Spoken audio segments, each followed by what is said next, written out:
Thank you so much for coming.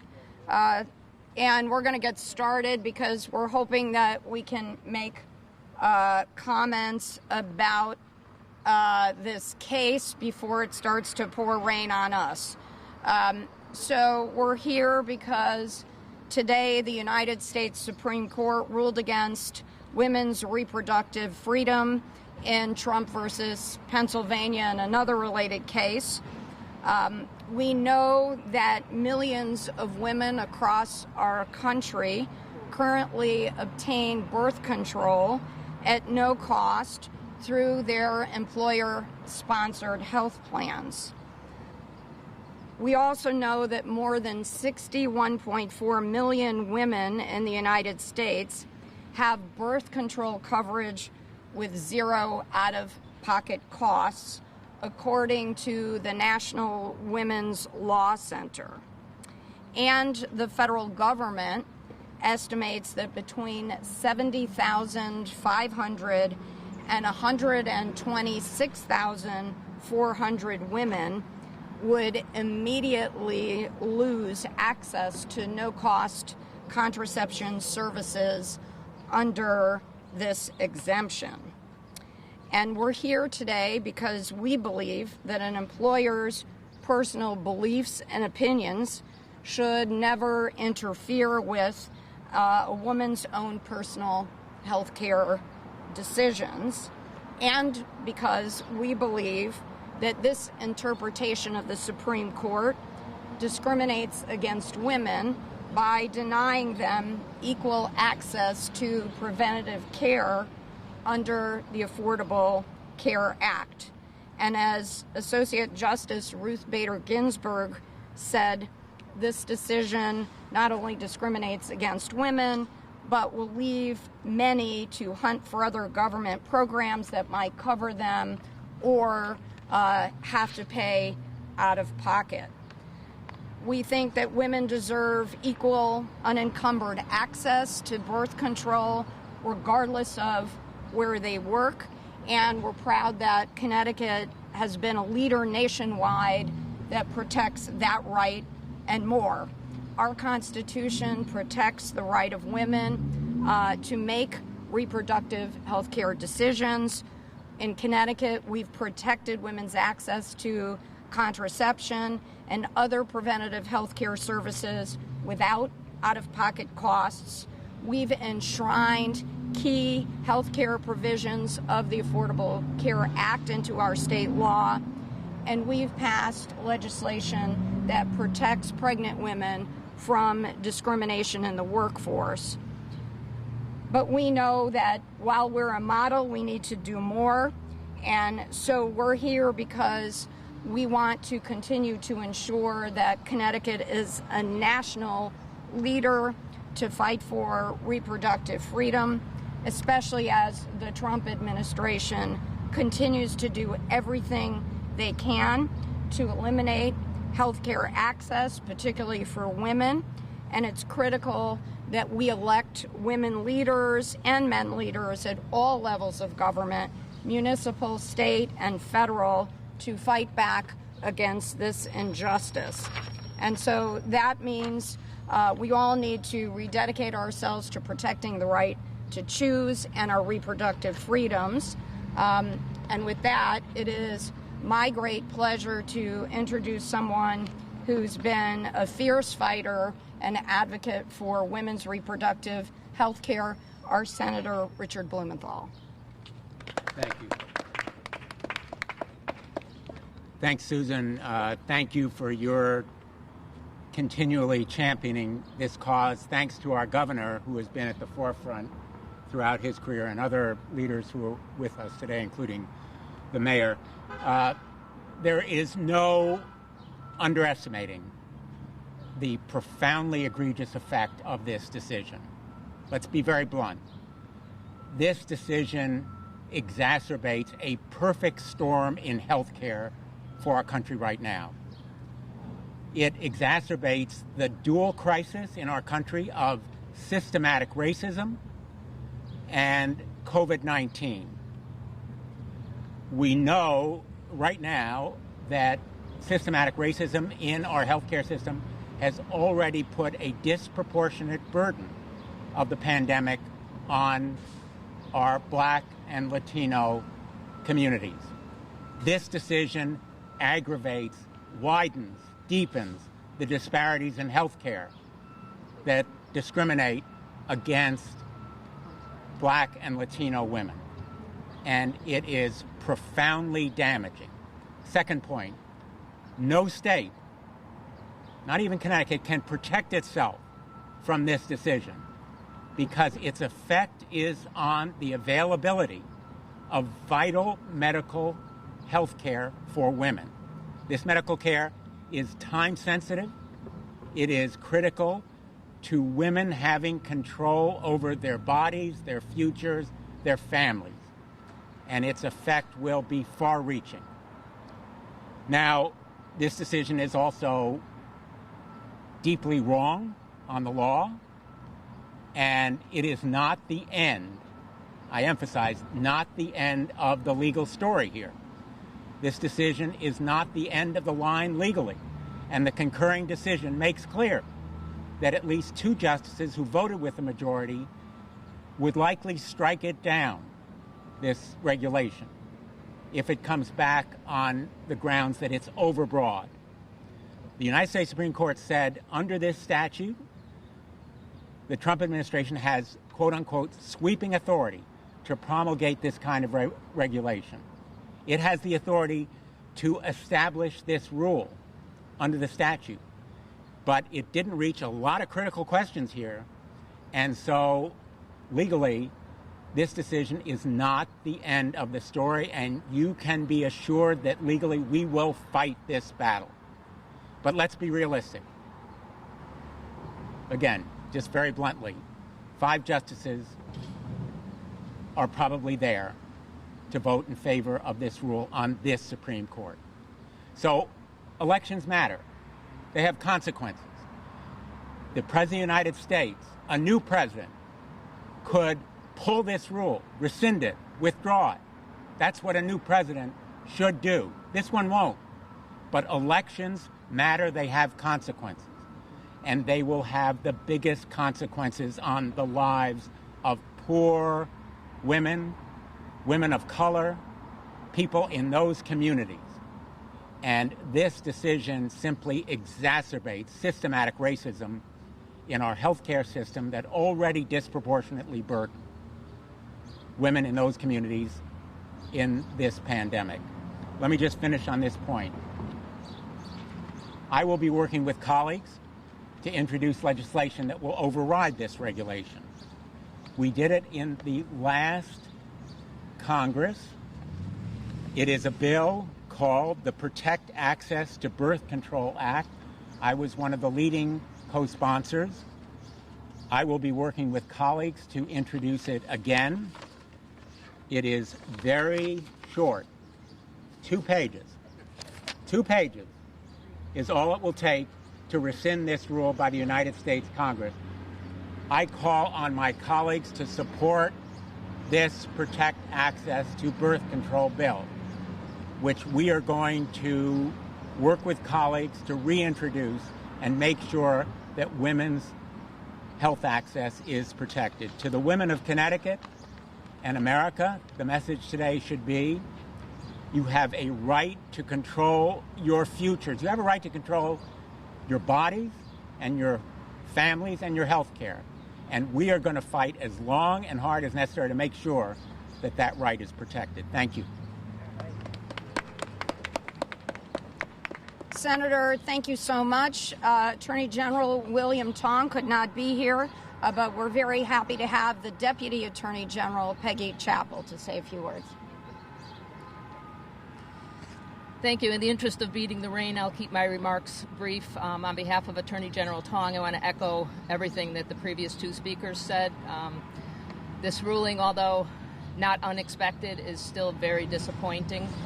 Connecticut was part of a multi-state effort that filed an amicus brief in the Supreme Court to support women's health, support the right to affordable birth control. And I just want to read a short statement from the Attorney General. Today's decision is extremely disappointing and will negatively impact the health care of tens of thousands of women across the country. The Trump administration has weaponized the rulemaking process in their war on women and the Affordable Care Act and put the health and well-being of millions of Americans at risk. Religious expression is not an excuse to discriminate against or deny basic health coverage to your employees. And as Senator Blumenthal said, elections matter, and with a new administration, hopefully we can get this reversed. Thank you. Thank you so much. Madam Deputy, I'd like to introduce Governor Ned Lamont. Thank you, everybody. And following all these great attorneys, we got the makings of a pretty good Supreme Court here, I think. This was pretty good. I'm thinking about the one down in Washington where we could use a little bit of help. Let me just say about this ruling from my point of view. They can tell us the legal side of this. I was a big believer in the Affordable Care Act. You know, Dick mentioned discrimination, and one of the things the Affordable Care Act has ended discrimination. It ended discrimination against people with pre-existing conditions. It ended discrimination against women. The Affordable Care Act ended discrimination against women. You remember? I mean, women had to pay higher rates. It was maternity. It was, breast cancer screenings. A lot of reasons they use as excuses to discriminate against women. And one of the things the Affordable Care Act has ended that discrimination and made sure that contraception was included for each and every working woman around this country, and make sure that was the law of the land. And I thought this was settled law. I thought the right to contraception, I thought the right to choose. You know, I'm old. I thought this went back to when I was a kid. I thought this was established law. And it just reminds you that every day you got to stand up and keep on fighting. And as, Dick Blumenthal said, you can change the law with a new president. You can change the law with a new court. And let's get a few more senators who are pro-choice, pro-women, pro-contraception. We're not going to let this happen again. And Susan and I definitely will not let it happen here in Connecticut. We're going to make sure your right to contraception and choice is covered as best as we can. Thank you, everybody. Thank you, Governor. Governor, thank you. I'd next like to introduce our treasurer, Sean Wooden. Thank you. And I am happy to be here in the rain because this is critically important. I'm the state treasurer, but I come from a tradition of a people, of African Americans, that know what it's like for the highest court in the land to discriminate and to not mete out justice. That's my tradition, and that's why I stand here today. This decision discriminates against tens of thousands of women and others who menstruate. This decision, rooted supposedly on religious freedom, and as a person of faith, I will tell you that my faith does not teach me to discriminate. It does not support that result, and that's what we have here. It's wrong. As a treasurer, I will tell you that this is bad for our economy. Studies have shown that women, when they have the right to control their reproductive rights, their birth control, when they have the right, they have better educational outcomes. They have better employment decisions and opportunities that they can make. And when we do that for everyone, we are at a time in our country when we are faced starkly with what a health pandemic looks like for people who are often marginalized, of what a race pandemic looks like for people who are often marginalized. And this decision and the Trump administration's continued efforts to divide, to undermine us in terms of the progress that we keep trying so desperately to make as a country. This is just another nail in that coffin. But I have hope. This is not the end. This is just another stop on the journey towards equity and justice for all, and all of us and a whole lot of other people in Connecticut, in this nation, are going to continue to fight. And so thank you all for being here, and I look forward to continuing this journey with you. Thank you. Thank you so much, Treasurer Wooden. I'd like to invite up the Mayor of Hartford, Luke Bronin. Good afternoon, everybody. Thank you so much, Lieutenant Governor, Senator, Treasurer, and everyone else who is standing up here today. We're standing up here today because we believe in the basic principle that reproductive health care is health care, and that the right to health care includes the right to reproductive health care. Donald Trump does not believe that. From day one, Donald Trump has launched an assault on Americans' health care. He said that he would chip away on Americans' access to affordable health care, and that's exactly what he's done. He said that he would chip away at women's right to access reproductive health care, and that's exactly what he's done. And this decision is about an attack that Donald Trump's administration launched to do both things at the same time, to chip away at access to health care and to chip away at a woman's ability to access reproductive care, and to deny the basic principle that reproductive health care is health care. And it's important to say that by deciding as they have, the Supreme Court has allowed that attack to take place. But it's equally important to say that that attack was launched by Donald Trump and his administration. Donald Trump and his administration launched this attack on health care and reproductive health care. The Supreme Court blessed it, but we can change it by going to the ballot box this November and demanding change. Thank you, everybody.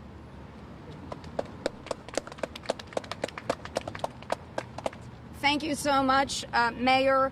On behalf of the Women's Caucus, I'd like to introduce State Representative Susan Johnson. Thank you so much. And I just have to also express my incredible discouragement by the Supreme Court decision today.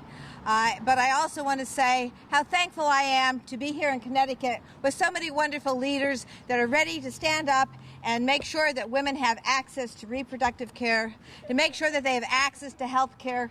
This is a fabulous state to live in. We are leaders in health care. I go and travel all throughout the country, and I know exactly what's going on in many of our states, which isn't very good for women's health. I also know that we have in this country overall many women of color who are dying in childbirth. And this will only increase that number because people who are poor, women of color, they are dying, they're not getting the kind of care they need, and by not having access to birth control, we will increase those deaths in maternity, in childbirth. So I am very glad to be here standing with all these wonderful leaders, and I will continue the fight with them to make sure health care here in the state and do the best I can to help other states make sure women have access to health care, to reproductive care, so they can take control of their lives and the economies of those states will be healthier for it. Thank you so much. Thank you so much, Representative. I want to acknowledge State Representative Maria Horn. Thank you so much for coming. Really appreciate it. And now I'd like to bring up Liz Gustafson, who's the State Director of NARAL Connecticut.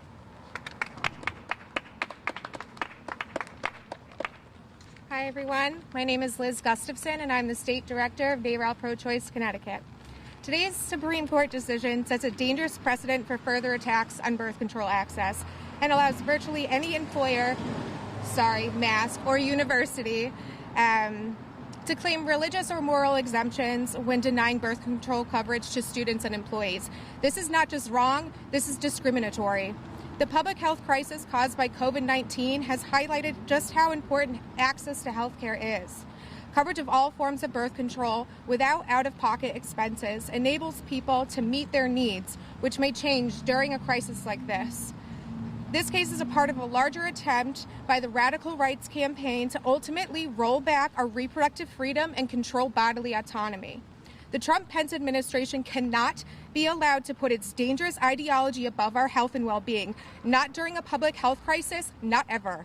Everyone deserves access and coverage of birth control, of all of the birth control methods and the ones that are right for them, and the freedom to make personal decisions about their reproductive health without interference from educational institutions, their employers, or the government. NARAL Pro-Choice Connecticut is committed to fighting alongside our legislative champions, healthcare providers, and other allies throughout our state to protect against anti-choice attacks and expand reproductive freedom. Thank you again for having us here today, and thank you so much. Thank you. Liz, thank you so much. And our final speaker is Gretchen Raffa of Planned Parenthood. Gretchen. Thank you.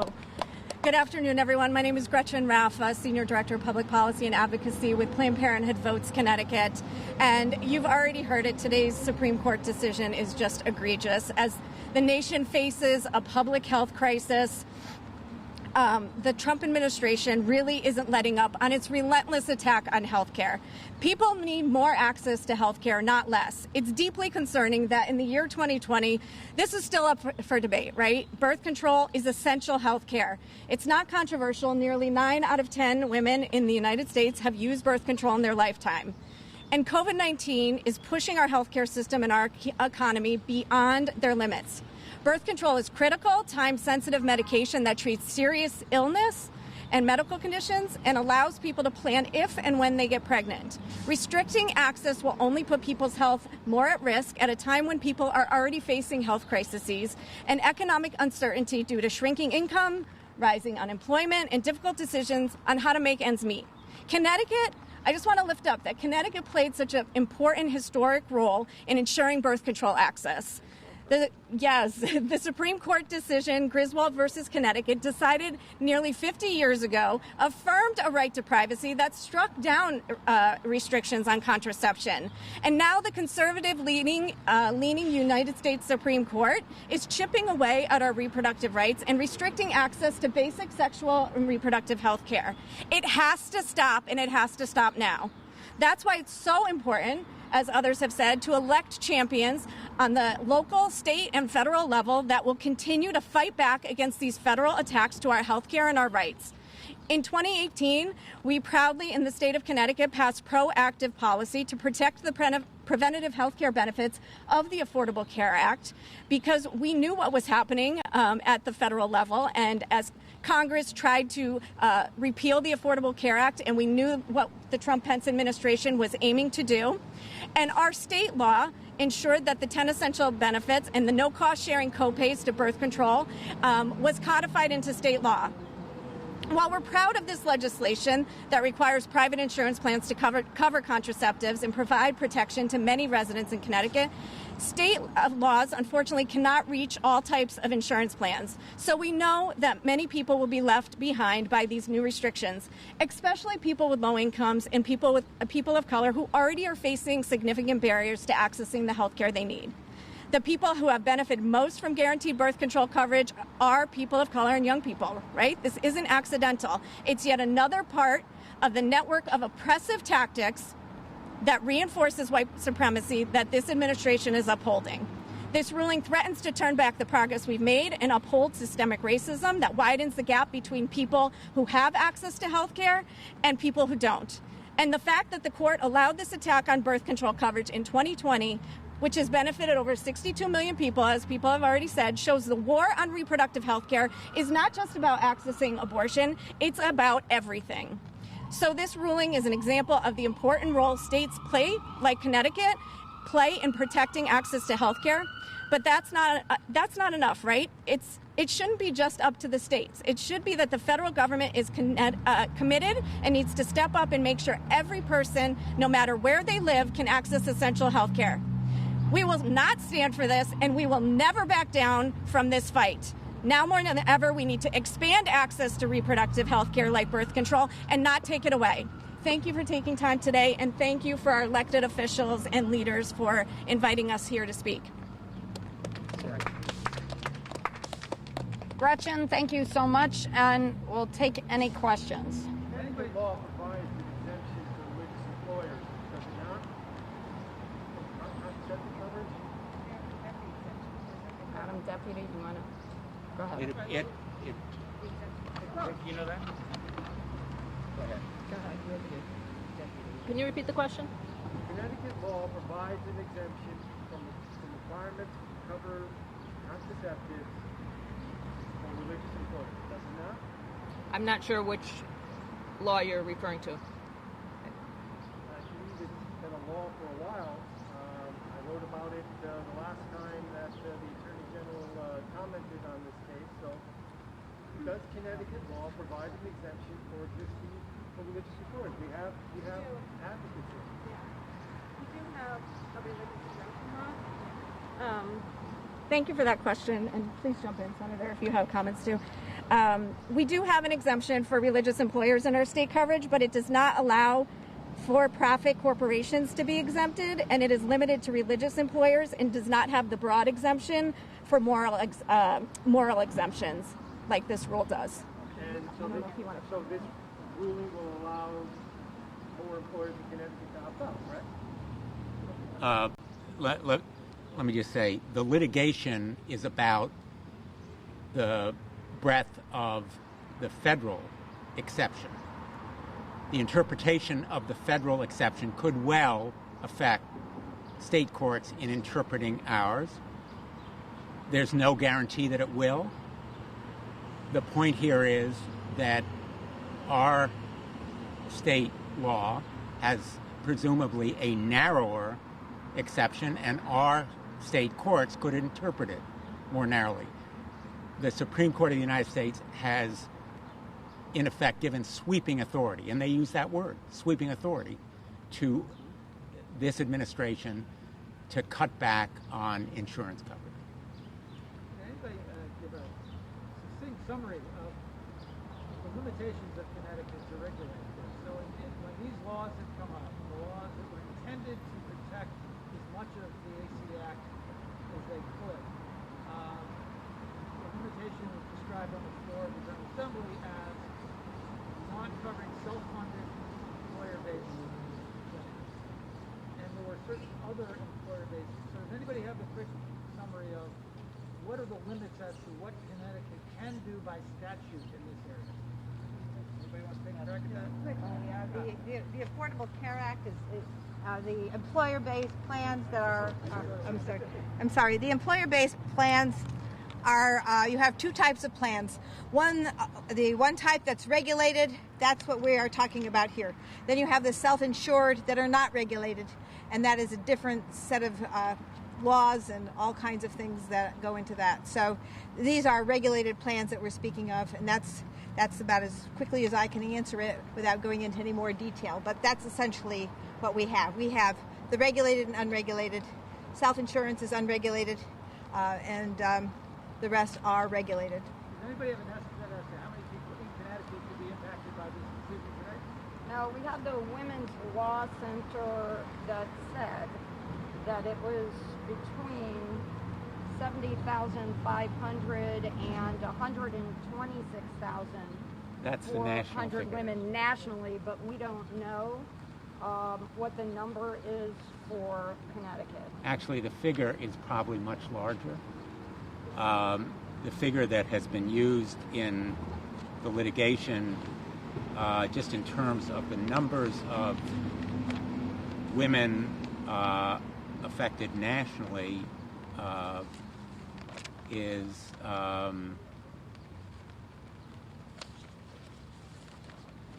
60. In a self-insured plan. Yeah, the numbers nationally are 62 million women are benefited under these plans. 62 million, and then 17 million Latino, 15 million Black women. That's the universe of people who have benefits under these plans. And the senator's right. But those are national figures. Yeah, it's the 61.4 million women is according to the National Women's Law Center that the senator gave, and it's the federal government that is saying that 70,000 to 126,000 women will be affected. So you see there's a big discrepancy.